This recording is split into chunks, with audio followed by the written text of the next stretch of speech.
Welcome back to another explainer. I'm so thrilled you're here with us today. Look, we are tackling a topic that affects literally millions of people every single year, and getting it right is just absolutely vital. Today, we're going to guide you safely through the high stakes of Medicare Advantage open enrollment. And most importantly, we're going to show you exactly how to get common Medicare enrollment pitfalls avoided so you don't end up being one of the people who gets tripped up by the system. It's a fear so many of us share, right? Could a simple, honest mistake actually cost you thousands next year?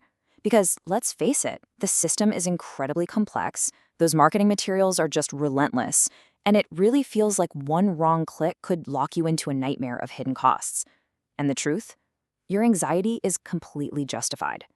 A simple mistake during this enrollment window can absolutely cost you thousands in unexpected medical bills, denied coverage, or crazy out-of-network fees next year. But hey, that is exactly why we're doing this today. So here's our game plan. We're going to look at 1. The stakes and deadlines, 2. The triggers for switching, 3. The traps you need to dodge, 4. How to make a flawless switch, and finally, 5. The safety net. All right, let's dive right into part 1, the stakes and deadlines.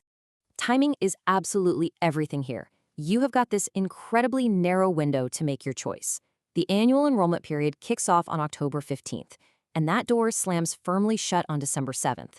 Now, if you submit a change within this exact window, your new coverage is going to take effect seamlessly on January 1st. But listen, if you miss that December 7th deadline by even a few days, your submission won't be processed for a January 1st start.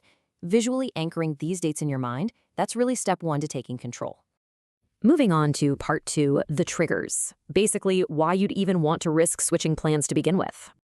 So, the absolute most critical thing here is a document called your ANOC letter. That stands for Annual Notice of Change. By September 30th, your current plan is legally required to mail this to you, and you really need to read it because it contains the exact triggers for a switch. Did your preferred doctor or hospital suddenly leave the network? Did a vital prescription get bumped up to a pricier drug tier? Maybe your premium or copay spiked, or the plan's overall star rating dropped, which, by the way, is a huge red flag for declining quality. Or, maybe you just moved, or you want better dental or vision coverage. If any of these triggers apply to you, just staying put might be a really costly mistake. Okay, part 3, the traps. These are the hidden snares we absolutely have to avoid. Let's uncover the harsh realities behind some really common mistakes people blindly fall into. Mistake number 1 is assuming your doctor is in network just because they were last year.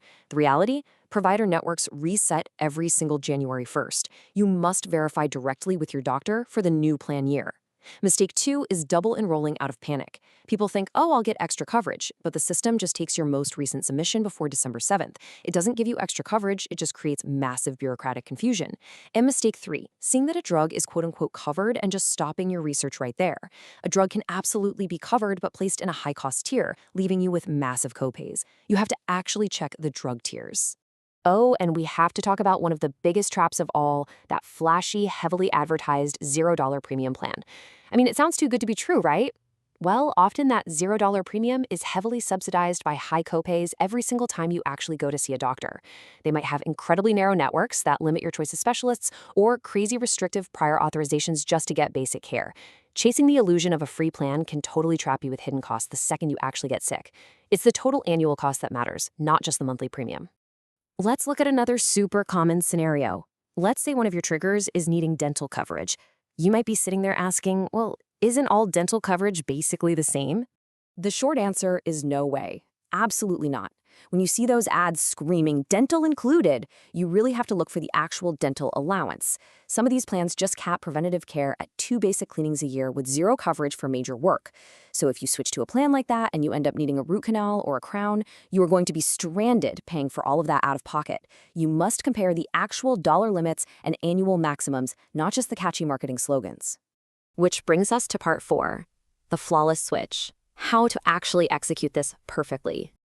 A flawless switch really just builds step by step. Step 1, actually read that annual notice of change letter we talked about earlier. Step 2, build a very specific comparison list. I'm talking your exact medications with dosages, your exact doctors, and your preferred pharmacy. Step 3, use Medicare.gov's Plan Finder tool or work with a licensed independent agent to compare plans side by side. And make sure you enroll before that December 7th deadline. And finally, step 4, Make sure your new member ID card actually arrives in the mail by early January. If it doesn't, you need to get on the phone with the new plan right away to confirm everything went through. Now, I want to pause here on a scenario that is a huge source of anxiety for people going through this process. You get your ANOC letter, you open it up, and you realize your primary care doctor or maybe a really crucial specialist has left your plan's network. Now what? Don't panic. Here is your action plan. First, head over to Medicare.gov's Plan Finder tool. Do not just look at general network labels like, "We cover local cardiologists." That's not good enough. You must type in your specialist's exact name. Some plans cover a doctor for specific procedures, but not others, so precision is key here. If your doctor happens to be in several plans, you use the drug formularies and copay structures to narrow it down.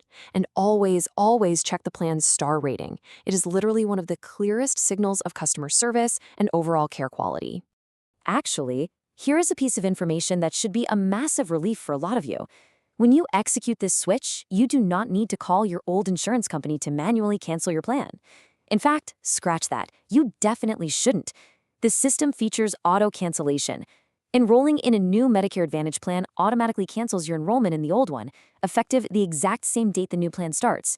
So no messy, overlapping paperwork required. Finally, Part 5, the safety net. What happens if you go through all this and still make a mistake? I really want you to burn this number into your memory. 1. You get exactly one additional chance to fix a botched switch if your new plan turns out to be a total disaster. And here's how that works. Between January 1st and March 31st, there is a secondary window called the Medicare Advantage Open Enrollment Period. This right here is your safety net. It allows you exactly one switch to a different Medicare Advantage plan, or it allows you to just return to original Medicare and pick up a standalone Part D drug plan. Now, it's a narrower window, and you absolutely shouldn't rely on it as your plan A, but it is deeply comforting to know that if you step into a trap during the fall, you aren't completely stuck for the entire year. So here we are at the end of our explainer, and I want to leave you with this final provocative thought. The system is undeniably complex. The traps are very real, and the financial stakes are definitely high.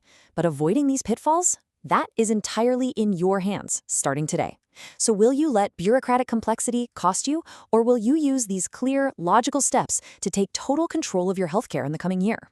I think I know which path you're going to choose.